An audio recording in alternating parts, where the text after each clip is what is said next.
Nu skal jeg til at sy mine firkanter sammen, og her der har jeg lagt de 5, jeg har valgt at lave med 3D blomster op. Det er toppen af tasken, og jeg skal have lavet en syning her, her, her og her.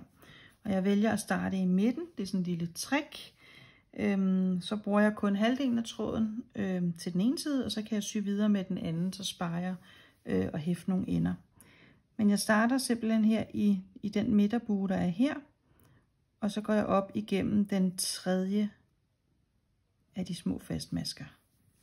Sådan der. Så er jeg klar. Så flytter jeg lige dem, jeg ikke skal bruge. Og jeg syr med madrassting fra retssiden, ligesom jeg faktisk gør, når jeg monterer strik. Men nu går jeg så ned igennem den modsvarende maske. Det vil sige, at jeg går ned igennem den første, anden, tredje fastmaske. Sådan der. Og så går jeg op i den næste. Sådan der. Nu prøver jeg lige at løfte op, så det er lidt nemmere for jer at se. Kom lidt tættere på. Men jeg går ned i den maske, hvor jeg kom op før. Og så går jeg op igennem den næste maske.